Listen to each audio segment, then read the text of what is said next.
नमस्कार, न्यूज़ 18 देख रहे हैं आप। मैं हूं आपके साथ रुंझुन कोहली और आज बात करेंगे लद्दाख की बड़ी खबरों की। तो चलिए शुरुआत करते हैं।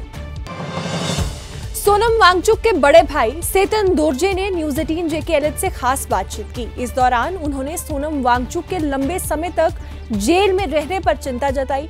साथ ही उन्होंने ये भी बताया कि एपेक्स बॉडी और KDA के किसी भी मेंबर ने सोनम वांगचुक की गिरफ्तारी के बाद उनसे मिलने की कोई भी कोशिश नहीं की।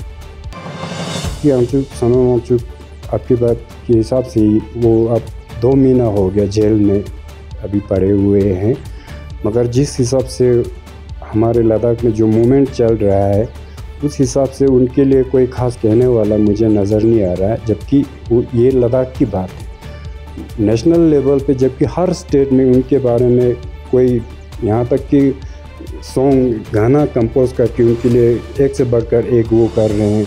हर कोई उनके सपोर्ट के लिए खड़े हैं, मगर ये बिल्कुल अनफॉर्चुनेट है कि हमारे लद्दाख से इस पे कोई ख़ास वो होते हुए नज़र नहीं आ रहा है।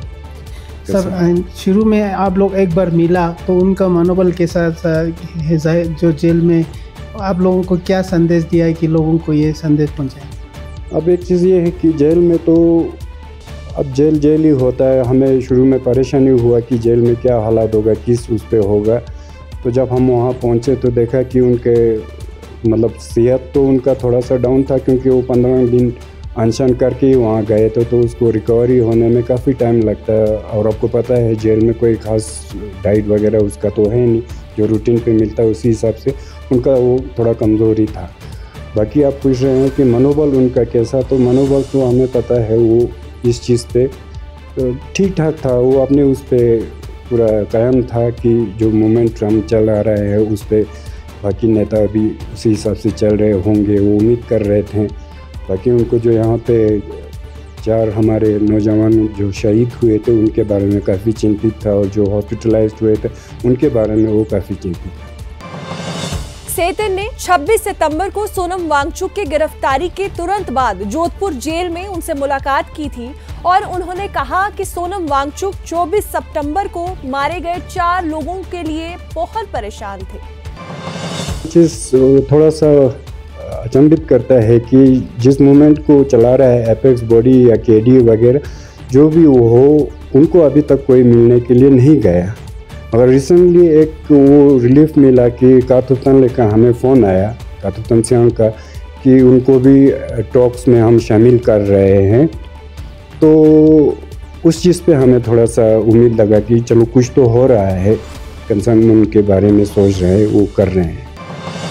सेतन ने बताया कि हाल ही में एपेक्स बॉडी के चेयरमैन थुप्स्तान छेवांग ने उन्हें फोन करके बताया कि Sonam Wangchuk apex KDA delegation में शामिल हो सकते हैं, जो MHA के साथ बातचीत के लिए जाएगा, और इससे उन्हें अपने भाई सोनम वांगचुक की रिहाई की उम्मीद की एक नई किरण भी मिली है।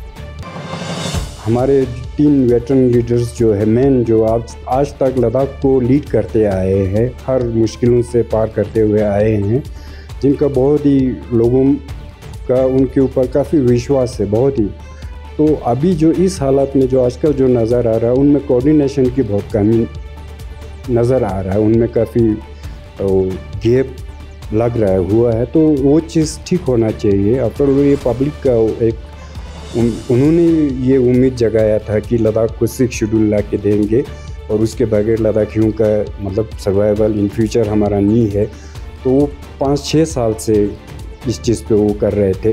तो फिर उसके बाद सोनम वांगचुक बाद में आए कि उनके सपोर्ट के लिए, तो उनके सपोर्ट में उन्होंने बहुत सारे एपेक्स बॉडी KDA ने उनको बहुत काफ़ी वेलकम भी किया, उनको काफ़ी प्यार दिया और उनको अप्रिशिएट किया हर उस पर।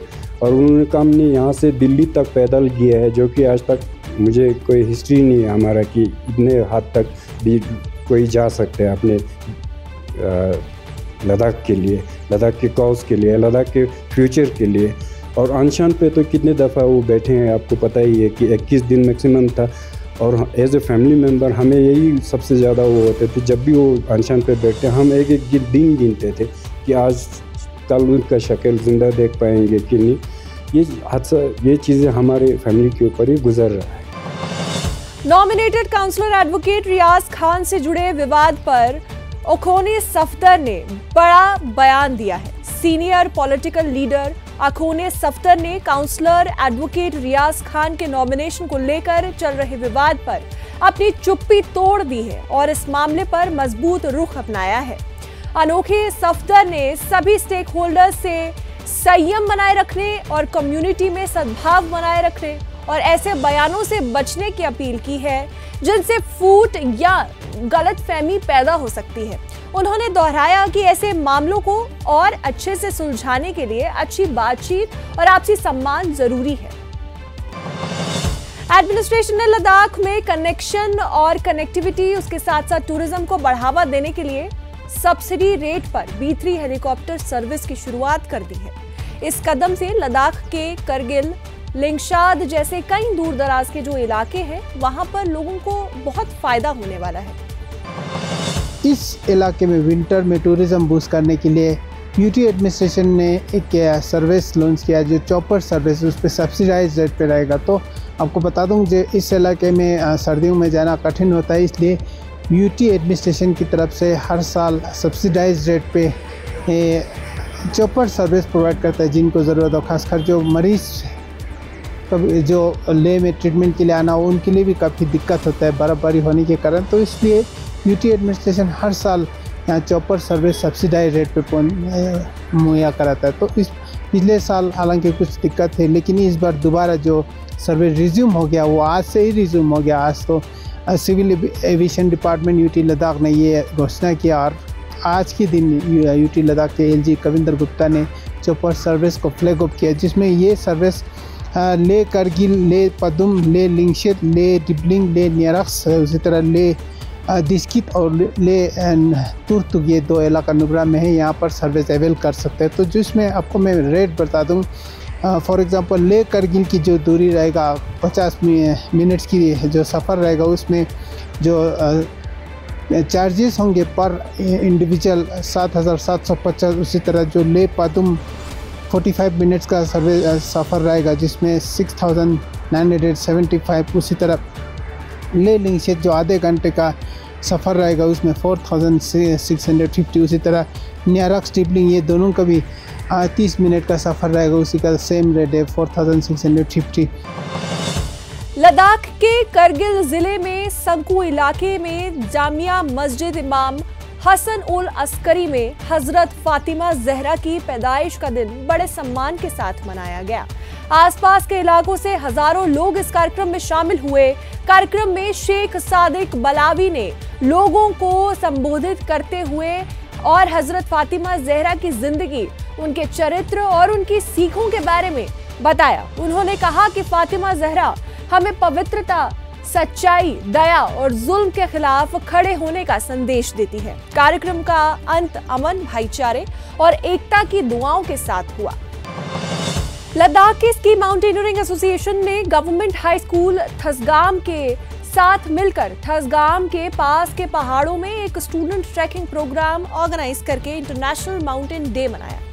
इस ट्रैकिंग इवेंट को मशहूर स्की कोच सैयद शमसुद्दीन ने लीड किया, जिन्होंने स्टूडेंट्स को इंटरनेशनल माउंटेन डे की ग्लोबल महत्व के बारे में बताया। उन्होंने इकोसिस्टम को बनाए रखने, बायोडायवर्सिटी की सपोर्ट करने के लिए, परंपरा को बचाने और लाखों लोगों के लिए पानी की सिक्योरिटी पक्का करने में पहाड़ों की अहम भूमिका पर जोर दिया। बातचीत के दौरान उन्होंने शारीरिक विकास, पहाड़ों की सेफ्टी और प्रकृति के साथ गहरा कनेक्शन बनाने के महत्व पर भी जोर दिया। लद्दाख के मुख्य सचिव डॉक्टर पवन कोतवाल ने लद्दाख पुलिस द्वारा आयोजित डीजीपी आईजीपी सम्मेलन का उद्घाटन किया। सम्मेलन में कई पुलिस अधिकारी और जवान भी मौजूद रहे। इस अवसर पर मुख्य सचिव ने कहा कि पुलिस समाज में बहुत महत्वपूर्ण भूमिका निभा रही है और उन्होंने इसके लिए पुलिस की सराहना भी की। वहीं LG कविंदर गुप्ता ने कार्यक्रम के अंतिम सत्र में हिस्सा लिया। LG कविंदर गुप्ता ने इस अवसर पर कहा कि इन चर्चाओं और सिफारिशों का पुलिसिंग को मजबूत करने में बहुत महत्व है। उन्होंने अधिकारियों को और जवानों में आग्रह किया कि वे सुरक्षा और कानून व्यवस्था को और बेहतर बनाने की कोशिश करते रहें।